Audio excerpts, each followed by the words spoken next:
Hello students, the Vardhman arts international में आप सभी का वेलकम है। क्लास 9th साइंस में आज हम चैप्टर 4 के बहुत ही इम्पॉर्टेंट कॉन्सेप्ट पे स्टडी करने वाले हैं। हमारा जो कॉन्सेप्ट है वो है एटॉमिक मॉडल्स। ठीक है, स्ट्रक्चर ऑफ एटम हमारे चैप्टर का नाम है। चैप्टर 4 हम यहाँ देख रहे हैं और स्ट्रक्चर ऑफ एटम्स के बारे में, जो प्रेजेंट स्ट्रक्चर होता है, इस एटम में क्या क्या सब पार्टिकल्स होते हैं, किस पार्टिकल को क्या कहा जाता है, किस टाइप का चार्ज उन पार्टिकल्स पे होता है।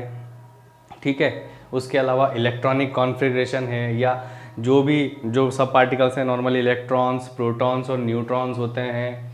ठीक है, इनका वेट क्या होता है या इनका मास क्या होता है, क्या चार्ज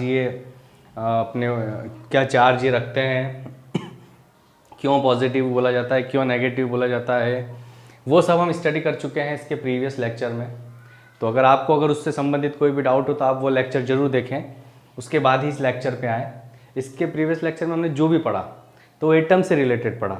ठीक है, अब प्रेजेंट एटम क्या होता है वो हम वहाँ पे देखा था, लेकिन जब ओरिजिन हुआ था उस एटम का तो विभिन्न प्रकार के जो वेरियस साइंटिस्ट थे उन्होंने क्या करा कि अपने अपने डिस्कवरी ऑफ एटम्स के बारे में अपने अपने मतों को दिया था। सभी ने अपनी अपनी डिस्कवरी को शो किया था। ठीक है, सब ने अलग अलग टाइप्स के एटम्स के मॉडल्स को बताया था। अब उन मॉडल्स में हम जो स्टडी करने वाले हैं वो है थॉमसन एटॉमिक मॉडल। थॉमसन जो थे उन्होंने एटॉमिक मॉडल प्रस्तुत किया था। एटॉमिक मॉडल के बारे में उन्होंने डिस्क्राइब किया था सबसे पहले। ठीक है, लेकिन केवल ये अकेले ही नहीं थे, ये मॉडल किसी कारणवश से जो क्या हुआ था वो फ्लॉप हो गया, चाहे फेल हो चुका था, इसलिए इसे नहीं माना गया। ठीक है, तो थॉमसन का जो एटॉमिक मॉडल था, उन्होंने अब एटम जो था उसका कंपैरिजन किससे किया था? वाटरमेलन के साथ। अब भाई वाटरमेलन के साथ कैसे हो गया? तरबूज के साथ कर दिया उसका जो है कंपेयर कि एटम जो है वो वाटरमेलन के जैसे होता है। अब वाटरमेलन के जैसे कैसे हो सकता है? तो देखिए कैसे होता है। ये हमारा वाटरमेलन है। ठीक है, जब उसे काटा जाता है, बीच में से जब हम काटते हैं तो उसके अंदर हम देखते हैं जो रेड एडिबल पार्ट होता है, जो खाने वाला पार्ट होता है, उसके अंदर कुछ सीड्स इस टाइप से दिखाई देते हैं, बीज दिखाई देते हैं। ठीक है, ये जो सीड्स हैं इन्हें क्या बोला उन्होंने क्या करा, ऐसे ही बताया कि जो हमारा वाटरमेलन है वो भी कैसा है? स्फेरिकल है। कैसा है? स्फेरिकल एटमॉस्फेयर है इसका भी। और वैसे ही एटम का भी जो अगर देखा जाए तो एटमॉस्फेयर कैसा उसका? स्फेरिकल है। उन्होंने ये बताया था कि जो एटम होता है वो पॉजिटिवली चार्ज एटमॉस्फेयर कंटेन करता है। एटम क्या करता है? पॉजिटिवली चार्ज कंटेन करके रखता है, कुछ इस प्रकार से उन्होंने बताया। ठीक है, और जिस तरह से वाटरमेलन में हम यहाँ सीड्स देख रहे हैं, वैसे ही उन्होंने ये बताया कि जो नेगेटिव चार्ज होता है वो क्या होता है? इसमें इस तरह से अंदर जो है वो फील्ड रहते हैं। ठीक है, तो दोनों की सिमिलरिटी देखें तो दोनों सेम है। ये वाटरमेलन है, ये एटम है। तो इन्होंने क्या करा, इसे इसके साथ में कंपेयर करके बताया कि उनका कहना था एटम जो है पॉजिटिवली चार्ज एटमॉस्फेयर कंटेन करता है, और वाटरमेलन के अंदर जिस प्रकार से जो सीड्स होते हैं वो अरेंज होते हैं, उसी टाइप से उन्होंने क्या बताया कि ये पूरा एटमॉस्फेयर तो पॉजिटिव होता है, लेकिन इनके बीच बीच में क्या होता है? नेगेटिवली चार्ज अवेलेबल होता है। ठीक है, जैसे मान लीजिए 11 पॉजिटिव चार्ज हैं, मतलब जितने पॉजिटिव चार्ज हैं उतने ही नेगेटिव चार्ज भी होंगे।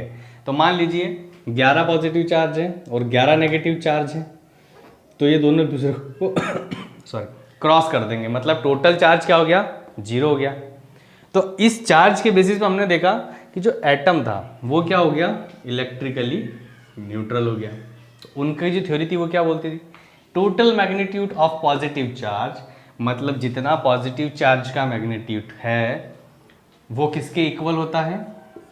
Total magnitude of negative charge. मतलब जो नेगेटिव चार्ज है और जो total magnitude of positive charge है, दोनों क्या होते हैं? एक दूसरे के बराबर होते हैं। तो देखो टोटल मैग्नीट्यूड ऑफ, जैसे हम बात करें सोडियम मेटल की, सोडियम की बात करते हैं, सोडियम एलिमेंट है, इसमें पॉजिटिव चार्ज भी कितना है?